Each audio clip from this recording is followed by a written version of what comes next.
welcome back. So today we are going to start a new topic, and that is interior of Earth, and along with that we are going to talk about the plate tectonics.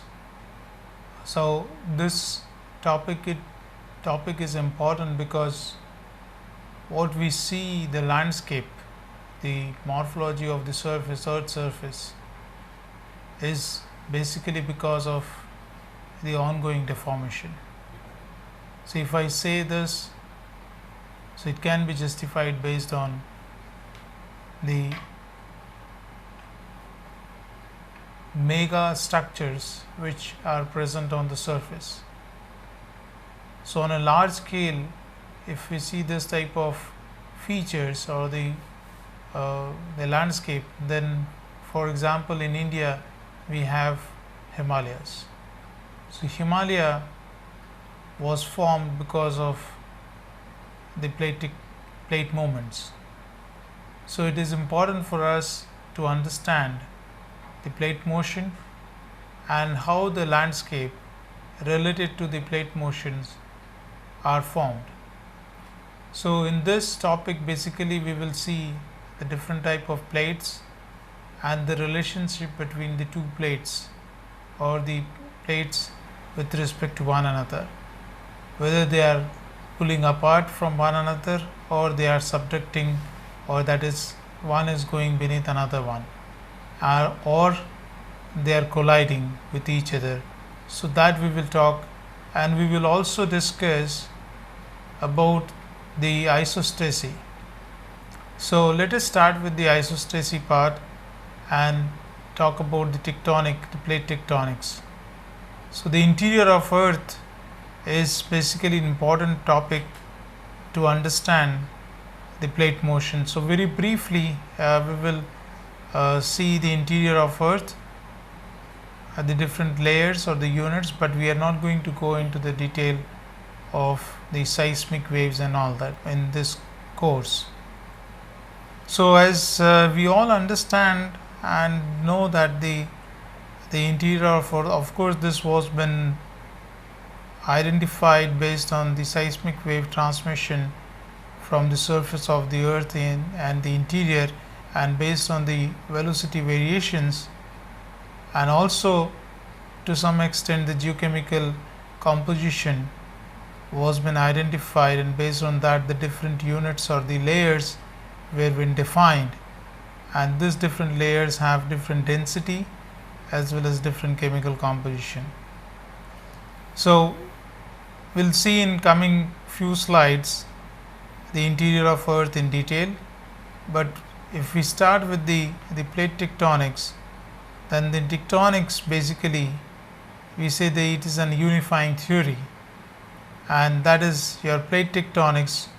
What it talks about is that it is the movement of plate and the forces acting on them. So the plates which are floating on a asthenosphere, so you will see in coming slide what do you mean by the asthenosphere, or we can just quickly look at this slide which talks about. So if you look at interior of Earth here, so we have the thin crust which is the hard portion on the Earth's surface. So we have oceanic crust and the continental crust, and then we have the asthenosphere which is partially molten. This unit, that is the asthenosphere which is partially molten, is responsible for the movement of the motions which are been gained by the continental plate or the oceanic plate, or oceanic crust or continental crust. So about plate tectonics, it is the movement of plates and the forces acting on them. Now this is important because it explains the distribution of the landforms mainly, or what we were talking about, the mega landscape.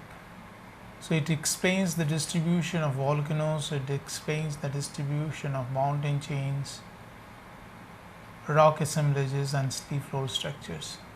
So this is basically we are right now we are talking about the mostly the surface morphology of the continental region and not the seafloor structures, that is oceanic geomorphology. We are not going to talk about oceanic geomorphology, but of course the landscape is present submarine also, and one of the example which we were talking about the deepest part on the earth surface, that is your Mariana Trench. So the features or the landscape exist submarine also. The forces that drive plate motion arises from the mantle convection. So the mantle convection, that is the asthenosphere, that is the part of the interior of earth which is responsible for the movement of plates or the motion which has been added to the plates, different plates means your oceanic plate and continental plate. So this is just to show the relationship between the three cycles. So one is the tectonic cycle. So we are right now talking about the tectonic cycle, and the tectonic cycle basically talks about that the formation and destruction of the rocks or the plates, because the plates are comprised of made up of different rocks. So they will be finally, like if you are talking about the oceanic crust, at this location new crust has been added, but this crust will be subjected below and destroyed, and then older lithosphere mixes with the mantle, and then rock in mantle, it start melting, it comes to the surface in the form of magma, and then igneous rocks are formed, and then so on. So this is one cycle, whereas the rock cycle, it explains that you have the magma which is coming in, then the igneous rock is formed and they are uplifted, weathering will take place, and then soil or the loose material will be formed, then erosion, deposition, then sedimentary rocks will form, and then metamorphic rocks, and further the metamorphic rocks burial will take place in the deeper part of the earth. They will be folded and the melting will take place again and will result into the formation of magma. So this is what has been suggested as an interlinking between, or the relationship between the tectonic cycle and the rock cycle. And then during the process of the burial and the formation of the sedimentary rocks or cementation of the sedimentary rocks, tectonic uplift, which is what we are talking about, because this process is because of the plate motion, can also add here and result into the erosion.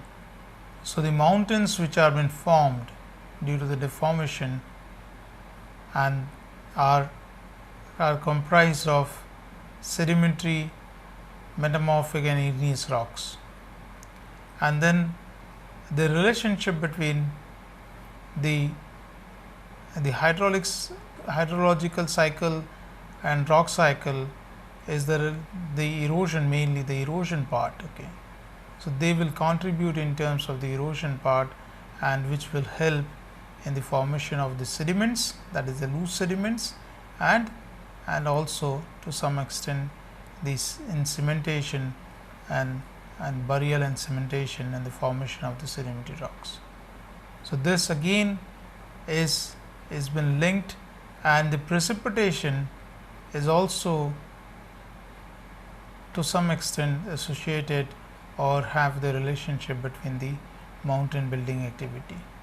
And then from the atmosphere you have the solar energy coming to the earth's surface, and from geothermal energy which is from interior of earth. So this is the complete relationship between the three cycles that is your tectonic cycle, rock cycle and hydrological cycle. Now coming to the interior of Earth, this is a diagram which shows the different layers from the surface up to the interior of Earth. And the interior of Earth, the radius, if you take, is almost 6,370 kilometers, and this is not homogeneous. It has different layers which have been listed here. So we have like Earth's layer thickness 0 to 100 kilometers. We have oceanic crust, continental crust and lithosphere. This has been the top portion here, that is your lithosphere. Then comes the upper mantle, which is 100 to 400 kilometers, which also comprises or the asthenosphere.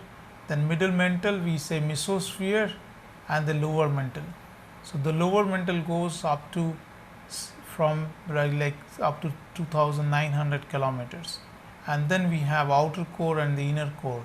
The outer core is liquid, whereas the inner core is solid. This we will discuss towards the end, that why it is so.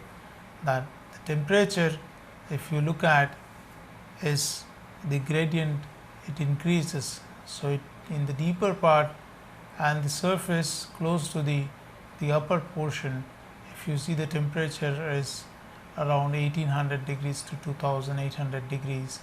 But as you go deeper, then the temperature increases more than 3200 and it goes up to 6000 in core. So the temperature increases, but even then this portion is solid. Of course, the pressure also increases. So the interior of Earth, if you look at, then we have asthenosphere.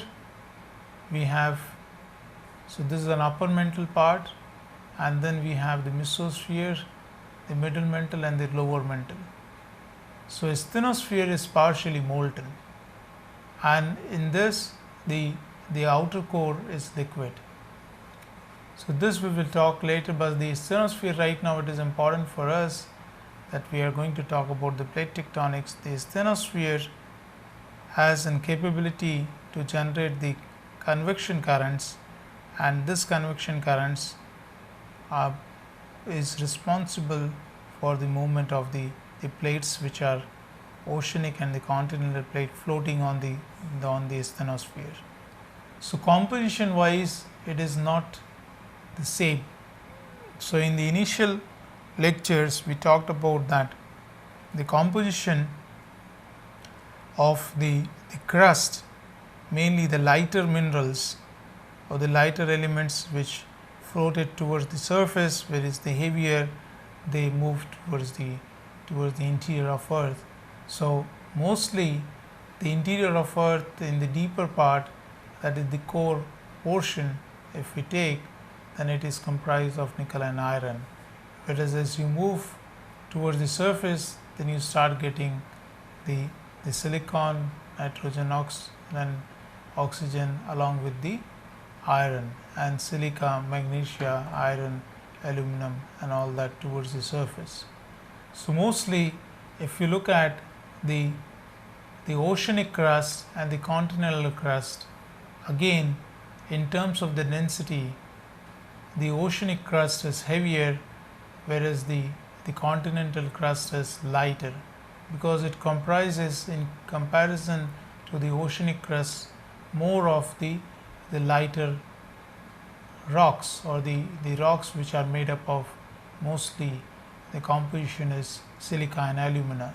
So mainly what we talk about, the granitic rocks or the igneous rocks, they are lighter, along with the sedimentary rocks and the metamorphic rocks, but they are lighter as compared to what you see in the oceanic crust. Oceanic crust, the density is around 3.2 grams per centimeter cube, whereas the density of the continental crust is 2.7, and it also comprises the SEMA, that is what we call the silica and magnesia, mainly the basaltic rocks to some extent, but the lighter rocks are much higher in concentration, hence the continental crust is comparatively lighter.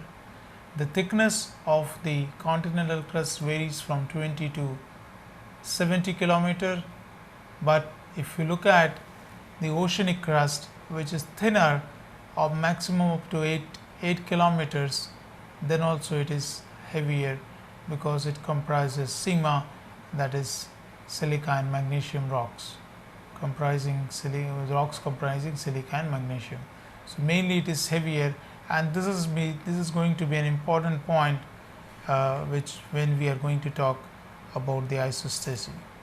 So an estimate of geotherm, if you take, as we were talking about, the temperature increases with depth, and as well as if you look at, the temperature goes beyond 6000 degrees centigrade if you go deeper. So this is the geotherm which has been shown here, which indicates that close to the surface the temperature is quite low and it starts from 0, and as it's enter into the asthenosphere or the mantle, then it increases, shoots up from 1000 to almost like 3000 degrees centigrade and reaches up to like more than 5000 degrees centigrade or 6000 degrees centigrade at the greater depth. So about the isostasy, as I was talking about, that this is important, and what we have discussed in the previous slide about the density of the two plates, that is the oceanic plate and the continental plate. We will see that what is the importance of that and how the landscape varies what we see on the surface. So isostasy basically is the principle of isostasy governs the rise or subsidence of the crust until the mass is buoyantly balanced. So on the, if you are having for example the lighter material which floats on, because it is very much similar to what is something is floating on the surface of the ocean. So this is very much similar, that the oceanic or the continental crust is floating on asthenosphere. So asthenosphere of course has some density, and similar to what if you take in ocean, so ocean water is also having the density, and the material which will float will of course submerge little bit, but remains at the surface. If you take the ship, then it submerges, and if to some extent, but it remains on the surface of the ocean. Similarly, the continents which are floating on asthenosphere will remain. So in the next slide we'll see. So this is everything is of the point. So if you suppose if you put the weight on ship or any vessels, then it will slightly shrink. Similarly, if you put the load on the crust or then it will shrink, but if you remove, then it will bind back. Okay, so this is what it talks about, the principle of the isostasy. It governs the rise, that is an uplift or subsidence of the crust until the mass is buoyantly balanced. So it will remain in balance. So if you suppose if you remove the material, then it will buoyantly, it will respond and it will come towards the surface.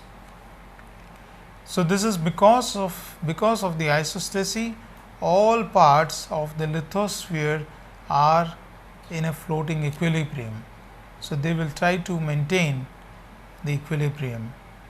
So the low density wood blocks, for example, floats high and have deep roots, whereas the high density blocks float low and have shallow roots. Now this you can directly compare with the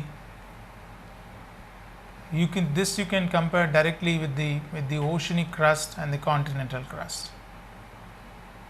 And this oceanic crust what we were talking about, they are heavier, and the continental crust are lighter. So the low density, that is the lighter ones, will float higher and will have deep roots. So for example, straight away if we talk about Himalayas, so Himalaya is a continental crust. So Himalaya is lighter, the Himalayan crust or the Indian crust is lighter. So the Himalaya is floating higher, but at the same time it has deeper roots. Whereas the oceanic crust is heavier, will be floating or will be shallower and will have low floating conditions. Okay. So this is an example which has been given. There is a height of a floating mass. So one is the iceberg, and then we are talking about this is in water, and this is the part of the crust in the earth mantle. So in terms of the iceberg, what we see is the 10% above the water, whereas the 90% of the iceberg is submerged in water. So the height of which the floating blocks, that is the ice, rises above water depends on the density of the water compared with the density of the ice. So for example, when the water is freezes, it expands to become lower density. So the density of the ice is around 0.9 grams per centimeter cube, and relative to the liquid water, which is around 1.0 grams per centimeter. Thus 90% of the ice cube or iceberg will be underwater. Similarly, for many large mountain ranges, so one of the example which we were talking about is the Himalaya. Approximately 84% of the mountain range of continental rocks with a density of 2.7 or 2.5 gram per cubic centimeter cube will submerge into the mantle, that is an asthenosphere, and the mantle, and 3.2 gram per as deep mountain roots. So this will be seen that whatever is not seen on the surface, much more will be in the deeper part. So this is an example which talks about, that is the density of the mantle, if we take, is 3.4 grams or 3.5 grams here, and the oceanic crust is around 3.4 or 3, and this is 2.7 or 2.8. So the continental crust is seen that it is rooted deeper as compared to the continental or oceanic crust into the mantle. So less dense, deeper root, and if you are having denser, then you are having the shallower root. So continents float high because they are made up of rocks with lower density than rocks of the mantle or oceanic crust. So low density blocks, that is which are lighter, float high and have deep roots. High density block, which are been shown here, these are heavier, so will float low and have shallow roots. So this you can keep in mind. So as you keep on, because what is the most important, the next slide which we will talk about, is if you keep on removing the weight from here, it will keep coming up, okay, and that you will be able to do with the help of the hydrological cycle and the solar radiation. So isostasy, horizontal compression or compressional forces causes shortening and thickening of the crust in both directions. So this is what it explains, that if you have compression or if you compress the continental crust, then you are going to do the shortening one and as well as thickening of the crust. So, you are doing in both direction. One side you are taking this up towards the surface or towards the sky, and another you are also deepening or thickening the crust in the mantle. So, isostatic adjustment, as I was talking, if you keep removing the material, then this will happen actually. Okay. So, this is an example which has been given, which shows that as you remove the material, that is as the weight is removed from the top by erosion. So, erosion here, the hydrological cycle will play an important role, and the solar radiation which is coming to the surface, of course. So, this is the relationship between what we were talking about, the hydrological cycle and rock cycle and tectonics. Okay. So, all three cycles are linked, but here what we are talking about is the rebound system, which will result the upward movement of the mountain chains. So, because of the erosion, there will be an uplift, and this is happening in Himalayas. So, the process of erosion and isostatic uplifting will continue until the mountain blocks reaches normal thickness. That means the whatever the root as a root which is available, it is emptied, then it will stop. So, this is very much important in change in the landscape what we are talking about. Okay. So, the time will come when we will not be able to see the Himalayas will, but it will take a long time.